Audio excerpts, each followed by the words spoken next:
Hey there, this is Mr. Nobody. Episode 33. A magical age. Tonight marks 3 years since my son died. It was this calendar date. He still would have been playing baseball out in the cul-de-sac in front of his house with his roommates. Maybe 20 minutes from now, he would be going into the house, stating that he was going to take a shower and do a little studying before school the next day. Well, the next day would not be around for him. Or maybe it's better said that he would not be around for the next day.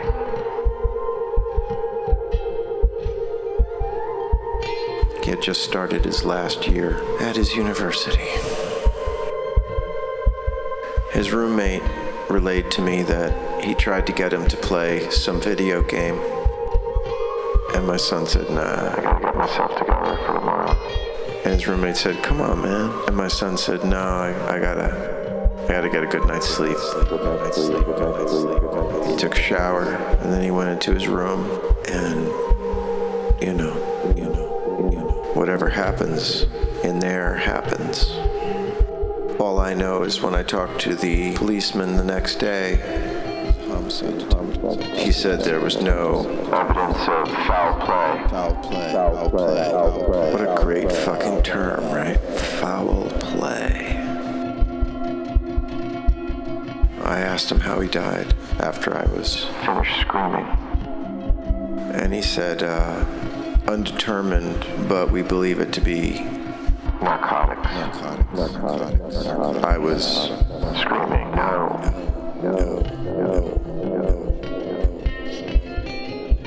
That's ridiculous. That's crazy. Not him. Not him. Not him. Not him. Not him. Not him. Not him. Not him. Not him. Not him. Not him. Not him. Not him. Not him. Not him. Not him. Not him. Not him. He wasn't on drugs. He wasn't using drugs. He was not a drug user. All that kind of stuff. Not him. Not him. Not him. Not him. Not him. Not him. How do you know? I asked him. How do you know? Not him. Not him. Not him. How do you know? Not him. Not him. Not him. How do you know? How do you know?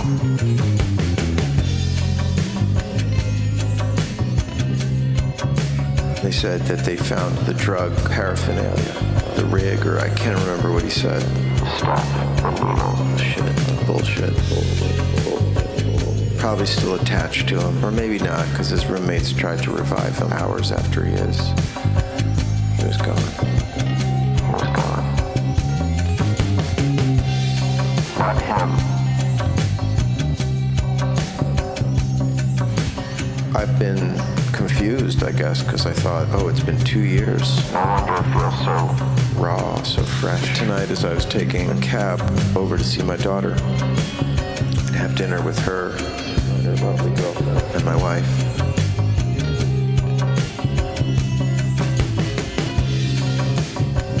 I pieced together where I was last year, and then where I was the year before. and I realized it was 3 years, not 2 years.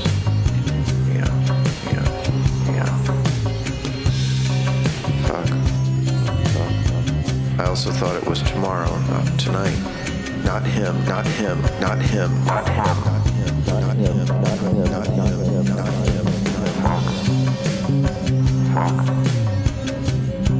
Ironically, today I worked with the same guy who I was working with the night my son did this. And 3 years ago, I did take a job to help my friend paint an apartment, and I worked a really long day.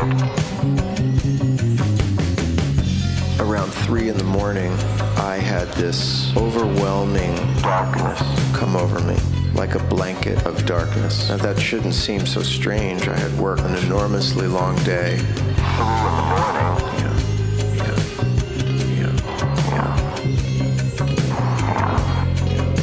But the odd thing was that I laid down on my wife's side of the bed, which I never do. And I didn't even take my feet off the floor. I just sat down and then laid back. And I entered into what I would call a fugue state. It wasn't sleep, but it wasn't awake. And I was gone.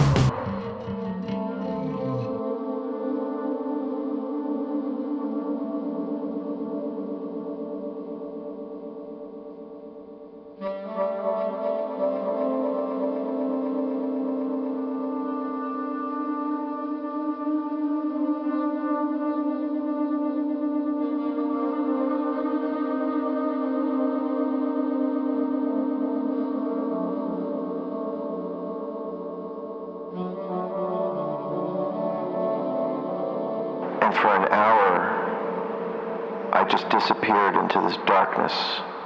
It's like the bed swallowed me and I just was nowhere. But I felt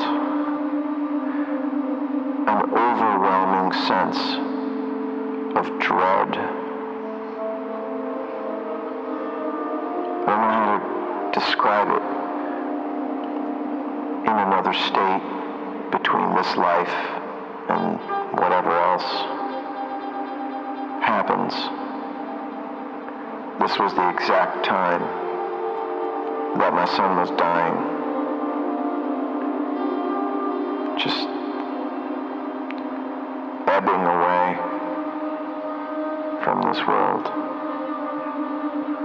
because of the juice contained in this stupid fucking needle.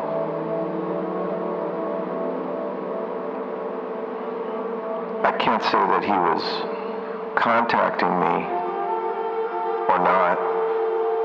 I don't know. But that happened. It was like I was in a grave and dirt was being shoveled on top of me and I couldn't move. I could not move my body.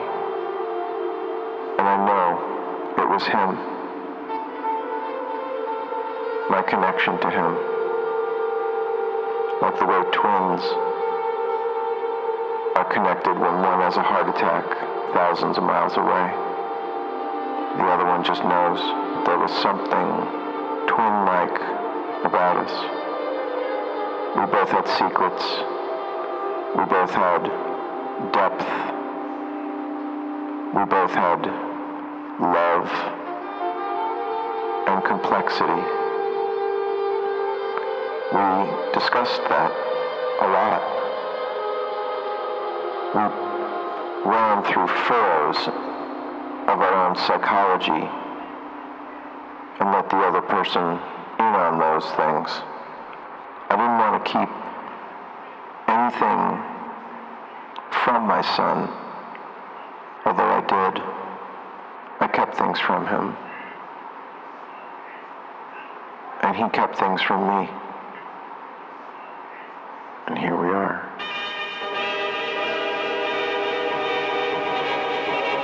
Not him, not him, not him, Not him. not him, not him, not him.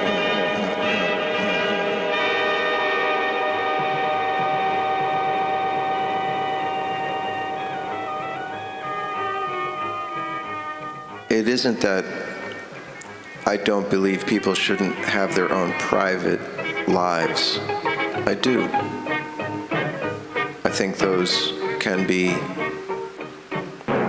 very important and probably inevitable.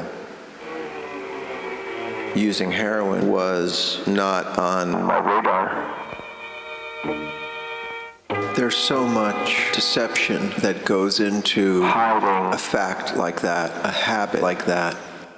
I feel like I failed my son. I failed as a father because I didn't detect something so extreme. Something that would kill him. And he did a really masterful job. Hiding it.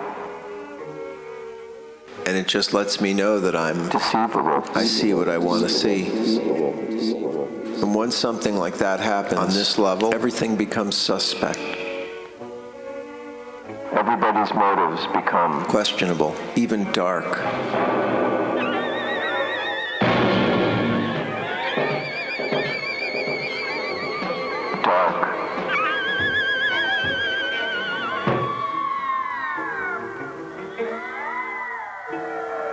In talking to my daughter tonight,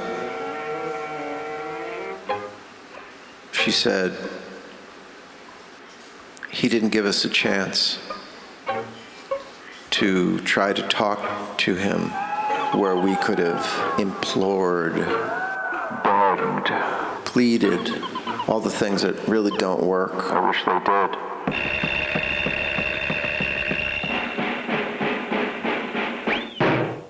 I'm trying to become more understanding about why somebody would even take heroin. And I understand one thing, that once you're in it, you're being drowned in its bullshit.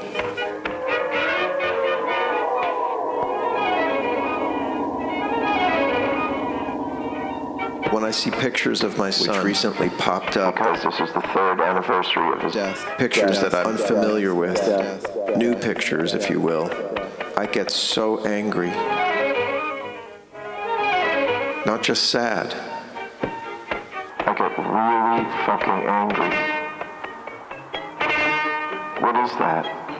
What engenders that emotion from seeing his image? Not him, not him, not him, not him, not him, not him, not him, not him.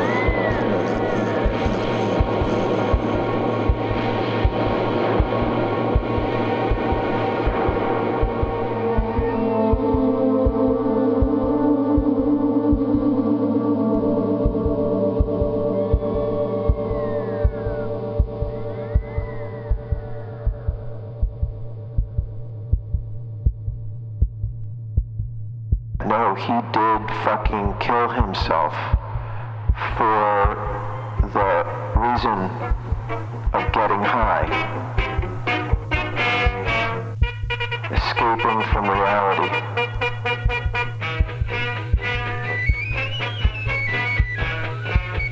He wasn't in pain. I always said he was celebrating. He was so fucking beautiful that I think sometimes people can't handle their own miracle Of existence. Not a word I use very often. The fact that we're able to only look like ourselves, only think the thoughts that are organic to our process, Pretty fucking cool. and then to feel that sting that he's gone. Before his time, whatever that means. Because obviously, that was his time. But it wasn't. That was not supposed to be his time. He knows what his father would have felt. I recently heard a quotation from Freud that says, a person doesn't become their own person until they lose their father. Or their father dies. And I thought about my own father's death when I was 13 and how awful it was, but yet what a relief to have his tyrannical, abusive power just gone. It was like a fucking miracle. Again, that word. But to lose my son is almost like to lose not just his life, But my own. My dream life. not him, not him, not him, Not him. not him, not him, not him, not him. Not him, not him, not him, Not him. I kept screaming into the phone. Not him.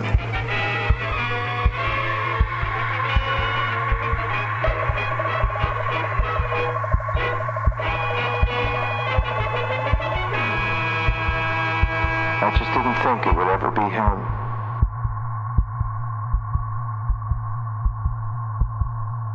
People talk so much about stigma and shame. How can I unfeel those things? Stigma is a mark, something that marks something that really happens. Or has happened. It's not a judgment, it's a mark. You can't erase history. No matter what you do, what happened, happened.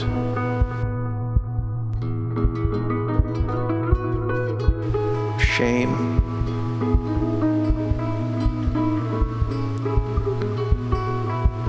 I don't know. What do I do with it? I can't just pretend it away. I'm trying to understand. I'm trying to understand. I'm trying to understand. There's no good reason that I can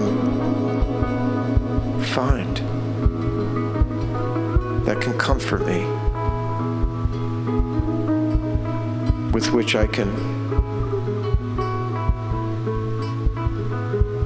be proud of my son again. It fucking sucks.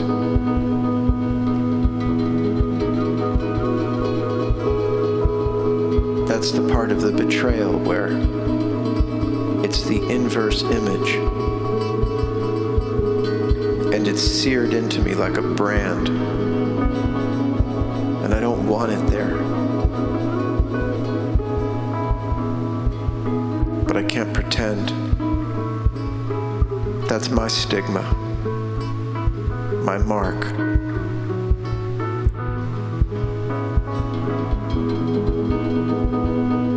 It's a shameful way to die. And it's a black mark.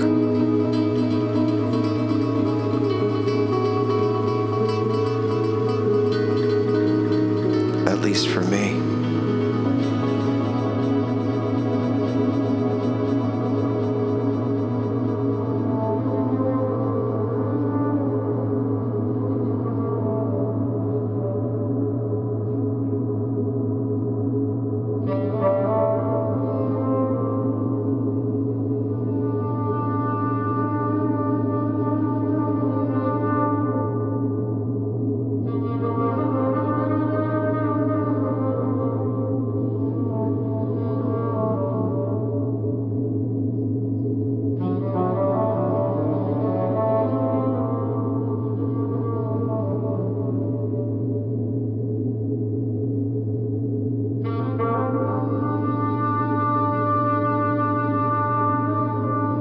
Just today I was practicing and realizing everything I'm practicing is A conversation that I would have had with him, all about how you start this melodic minor scale off the fifth of a fucking dominant chord. I have nobody to tell that, nobody who I trust.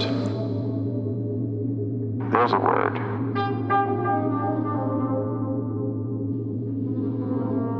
Sometimes when you talk, things come out that you didn't know were in there. And we're limited by our own language, with our limited grasp on it, and its relative shadings.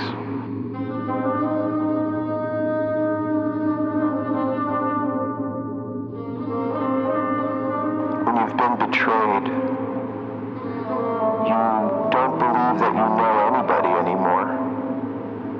Not like you did.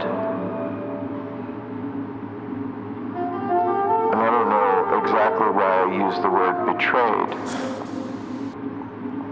It's like we had a future that we were supposed to have. And I was going to watch him grow. And he was going to be the last person I saw when I died. Shit like that.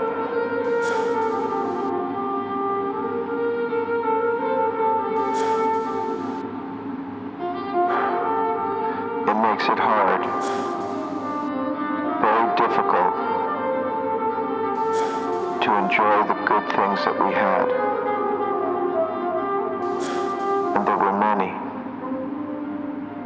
But all of it now is seen through this camera obscura, where the image is flipped upside down and is projected against the back of a wall of a cave.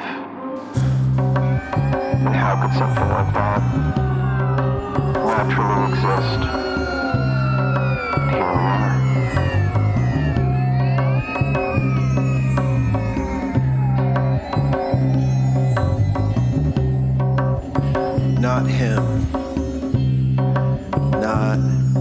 him. But it was him. One thing that really disturbs me is that my son's actions reveal what he really wanted. What he really wanted.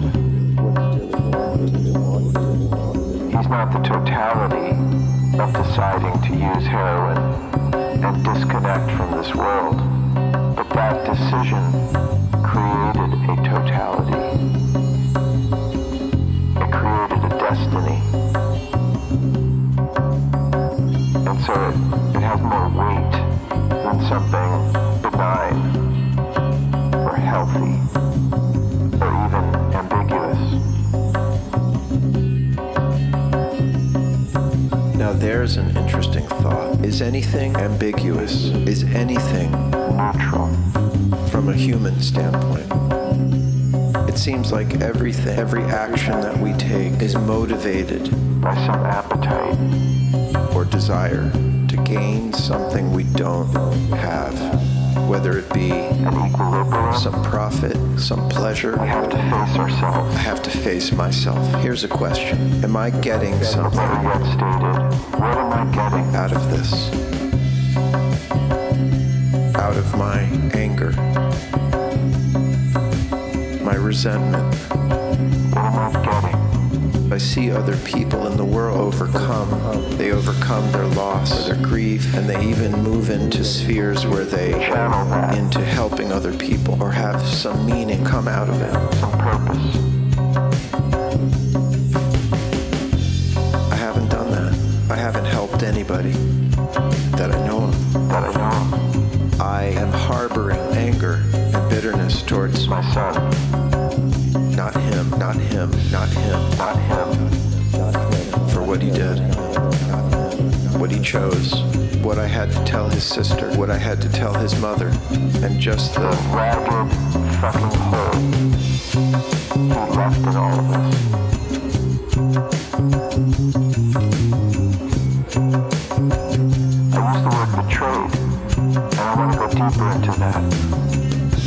I had a contract with my son, what I considered a sacred contract, a blood contract, Soul to soul. mind to mind, future to future, father to son. And son to father. My word. My word, my word, my word. What I had with my son far exceeded anything I thought I could feel. I was giving him What I was deprived of. a father, support, Counsel. space, intelligence, and a commitment From me. that I would not stop improving myself. I wouldn't stop learning and bettering myself so that he didn't have to see his father degrade. Degrade.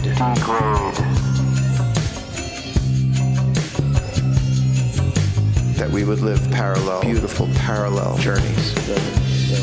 And there was a lot of things in that contract. Concrete things. Like education, skills, ethics, like hard work, kindness, Controlling your temper. taking care of your body and mind can't live without each other. Your diet, helping other people Not supporting them. in their dark intentions, knowing the difference. A commitment to honest communication. Those were concrete stipulations in our contract. There was some softer stipulations in our contract, things that you can't Force. or insist on. They were just as important.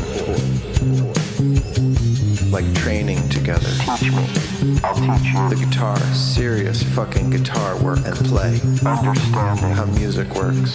Discoveries. Growing our emotional palate. I'm trying to communicate something very important. If you can, help me build this bridge back to you. I'm doing this because I love you. Saying this because I love you. Wanting this for you. Don't abandon me. Or yourself. Or yourself. And the revelation of what truth is there.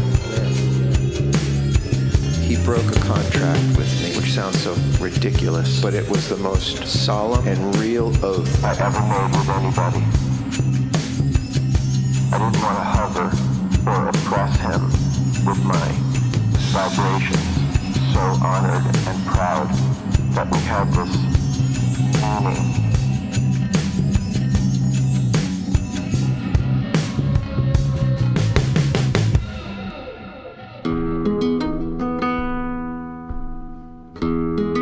It's like those gaucho balls tied between a rope. You know how one flings out and propels the other one around, and then again and again, creating more power as it moves forward.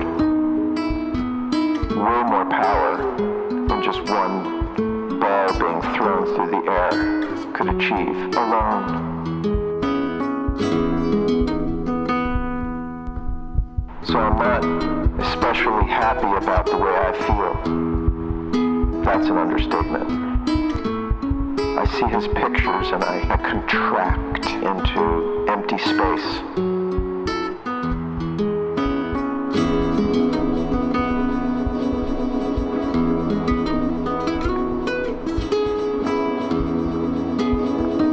Because heroin was not part of our contract. It was a negation and a revelation of who he was. Somehow. Not entirely, but enough so where it defined his destiny. No amount of tears will bring him back from the dead, or reverse time, where I could stop this or help him. But if you're shooting heroin, or any of that other bullshit, then you know what it is. I want you to feel what you're really doing, which is killing part of your parents, your siblings, your friends, and leaving their husks to shepherd themselves through a future that is diminished.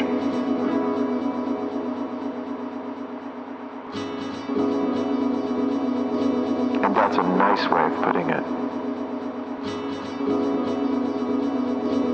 Here's a song my son wrote and sang. I won't listen to it. I can't.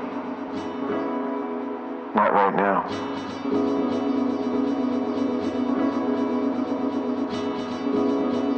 But you might like to hear it. Thanks for listening. Mr. Nobody. Out.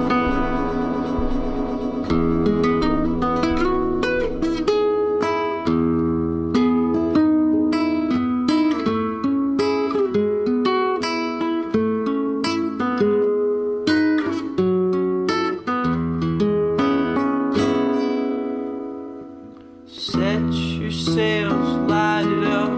Use your words, don't talk too much. Oh, there's a lot you got to learn. You can't go, don't wait your turn.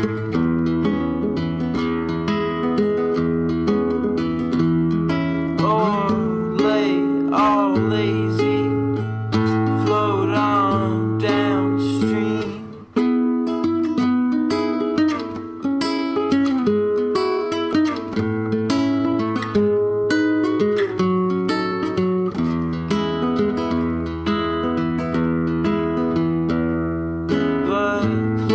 That book right on this town, and close that book and put it down.